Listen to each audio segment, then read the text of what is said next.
Good morning, friends. This is Dr. A.K. Verma, and you are tuned to Talk Politics with Dr. A.K. Verma. This is my new English channel, and here we will be discussing about matters which are political, basically.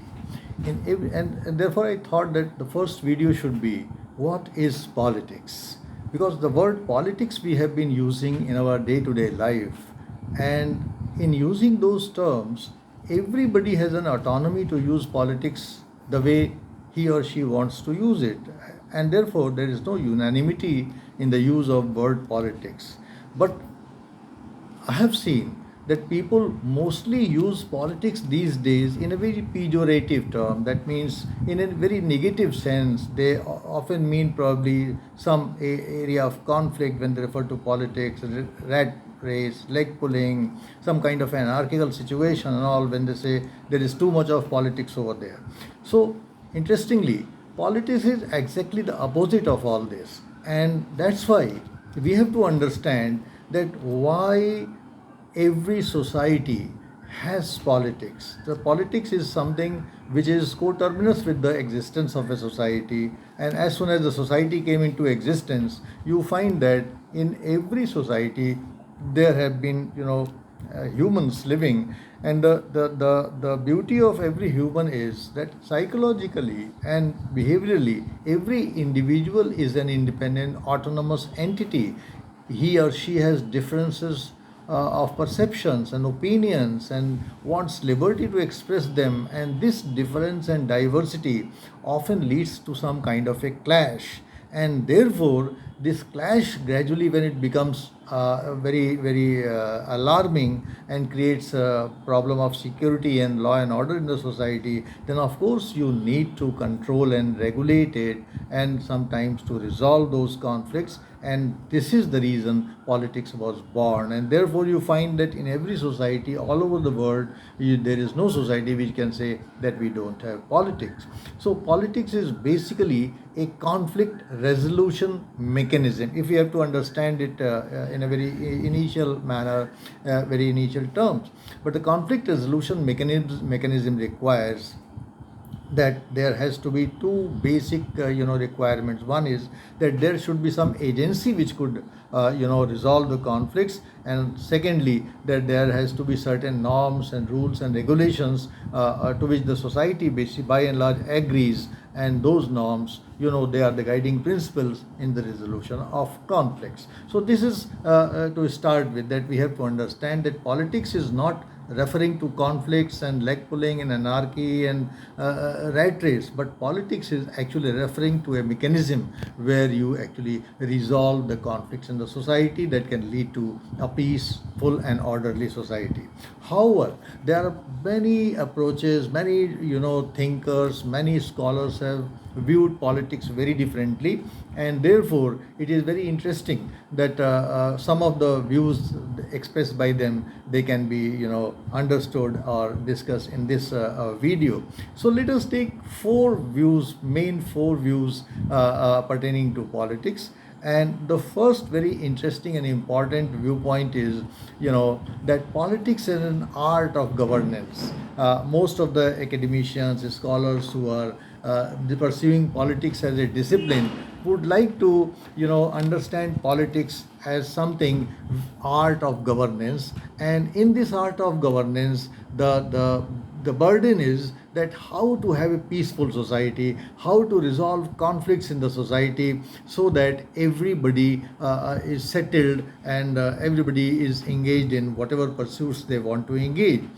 And this view was given by David Easton when he says that this conflict resolution is basically, conflict is there because there is scarcity of resources, and there has to be some resource allocation, authoritative allocation of values. There has to be values which are allocated in the society, and some of the values which form the basis of conflict resolution. They may not be agreed by all, but then you know that in society it is hardly possible to arrive at a unanimous decision or unanimity over any value, and therefore differences are bound to be there. But then the government has the instrument, as the state has no other mechanism to enforce those values which are the defining values for the society and the resolution of the conflict.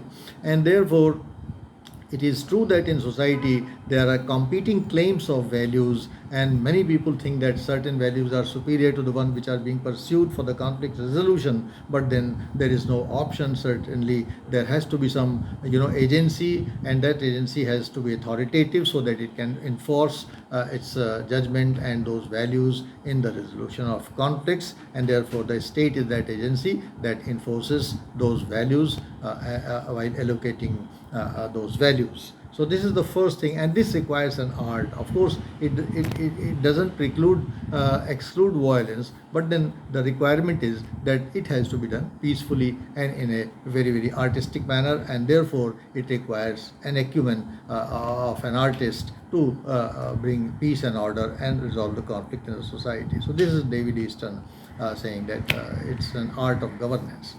The second approach is given by Aristotle, of course. Aristotle was, a Greek thinker, and he said that basically politics is, man is a political animal, and by political animal he says that the highest development of man can be only when he or she partakes in politics. And therefore for Aristotle there are two basic domains, the public domain and the private domain, and he expects the state to do some kind of management of public affairs so that the people, the citizens in the society, they are able to participate in the process of governance. And because they by participating in the process of governance, they think that Aristotle thinks that they will be reaching the highest level of development. And therefore for Aristotle, politics is a very noble activity, and if you want to develop the human, develop the individual, then you certainly need to indulge in politics. Of course, private affair is another thing, and state should regulate not the private sphere but the public sphere. So whosoever is in the public sphere, the regulation of that is sphere, how the laws are to be made, how the elected representative have to behave, how they have to be elected, how the adjudication has to be done in case of any conflict in the society. All these things, they require some kind of management and regulation, and this is the domain of politics. That is Aristotle. And of course Hannah Arendt, if you have heard of Hannah Arendt is also, I have made several videos in my other channel, Hindi channel, on Hannah Arendt. Hannah Arendt is also very vocal on this, that the state should not interfere in the private domain. So Aristotle and Hannah Arendt, they are on the same page on this. But and they say that Hannah Arendt says that it actually is through the persuasion and arguments that the state should try to regulate and manage the public affairs, and not by coercion and force. So this is the second thing, that is politics is basically management of public affairs. The third view is held by Bernard Crick. Bernard Crick gives you a very interesting definition of politics, and he says that politics is basically ethics done in public. So he thinks that there has to be some kind of agreement, and this agreement has to be for certain values. Those values, they form the ethical core of the society. They form the ethical norms of the society. But these norms, there has to be an agreement in the society on that, and how that agreement can be brought about, that is the domain of the state. That is, state must regulate the conflict.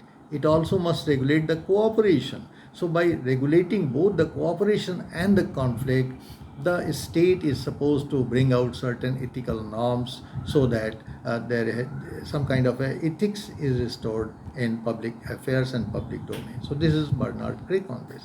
And finally, the most important and interesting aspect of politics is that politics is power. Everywhere you find that people are trying to dominate over each other. What is power? As we all know, the capacity of A to influence and coerce the B. So this relationship is called power relationship. So here we can remember Harold Loswell, who said who gets what, when, and how. That means everybody is in a state of a scramble. There is a which Hobbes refers to war of all against war. That kind of a situation is there in the society, and every individual is trying to dominate in the group of which he is a member. You might be a member of several groups yourself, and you look at yourself when you do interact with those groups. What are you trying to do? You are trying to argue with that group and trying to persuade those groups so that those groups ultimately accept your viewpoint. So it's by persuasion, argument, and some kind of a power relationship. Power relation can be different. It can be political, it can be economic, it can be even ideological. And in any way, if you are able to persuade others to your viewpoint and keep them in perpetual subordination of your viewpoints, this kind of relationship is a power relationship, and this is something very important. And whether it is family, or whether it is social group, or whether it is larger society, wherever you go, you find that you want your viewpoint to prevail, and therefore politics, according to Harold Laswell, is a universal activity which is which just go beyond the individual, and in any group, small or big, you will find the activity of politics, where we are trying to influence, where we are trying to regulate, we are trying to dominate the other person or the group or the entire society. At this point, I am reminded of two very interesting references. One is the Marxist and other is the feminist. Marxists, they are also trying to argue that politics is basically controlling the means of production and distribution. And therefore he says that whatever politics you see is always a conflictual situation between the haves and the haves not. Politics is nothing but a conflict which will ultimately lead to revolution. But one thing we have always to remember, that in Marxist discourse, Marxists deny politics the autonomy that the politics claims, because, as we all know, Marx says that politics is the superstructure of the forces of production, and therefore Marx is thinking of that one day the two haves and the have-nots will clash, and there will be revolution, and the state will ultimately wither away. And when the state will wither away, of course, the autonomy of politics will become meaningless, because then the state will be no more there, then politics will be no more there, because that power relationship will be not there, and therefore there will be neither politics nor state. So this is something which is very interesting about Marx, that he is talking about the withering away of the state, and with the withering away of the state, he is trying to tell you that politics will also probably go away. And the second viewpoint is the feminist viewpoint, that feminists, they have also thought that this power relationship in the society is basically responsible for gender coercion, and they hope that when this power relationship will be over, probably the gender coercion will also go away. But one thing which is very sure, that in the people who are living in the Marxist society, or who have lived in the Marxist society, they would probably realize the autonomy of politics even there, because it is not the social system over there that explains the state, but it is a state that explains the social system even in the Marxist society. So most of the people will understand politics differently. But let us finally, before we wind up, let us discuss why politics is understood in so many different ways. And there can be other different ways, like most of you probably must be knowing the the liberal approach, the Marxist approach, the elitist approach, and other power approach, and so many things that briefly we have tried to cover within these four categories of definitions of politics. So the very interesting and important point is why scholars differ on the definition of politics. To my mind, it is basically and broadly because of the fact that they differ on the the scholars take either the delimitation route to politics or the characterization route to politics. By delimitation route, I mean that they are trying to limit the area and boundary of politics, that where the politics ceases and where other things, economics starts, whether sociology starts, where culture starts, and where religion starts, and so on and so forth. So they are trying to delimit the boundaries of what is politics. And secondly, that they are also not, they either they take the characterization route and try to give you a characterization of what should be the constituent characters of what we call political or what we call politics. But one thing is very important, that even if you find you are taking delimitation route, or even if you are taking characterization route, then again you find lot of differences in their approaches, because they may disagree on the phenomena of what constitute politics. They may agree on the societies that qualifies to be treated as political entities. They may differ on the nature of groups that operate in politics, and there also might be differences over the actions which we think they are political. So this delimitation, is very intricate and very mind boggling, that they are not able to agree on the limits and delimits of what constitute politics. And secondly, that even they are, when they are disagreeing on delimitation or agreeing on delimitation, they are disagreeing again on the characterization of political society groups and actions, so that what is their characteristics. And also they take positions on a continuum. Some would take the extreme position, some would take the other extreme position, and some would take the middle position, and so many other positions they will take.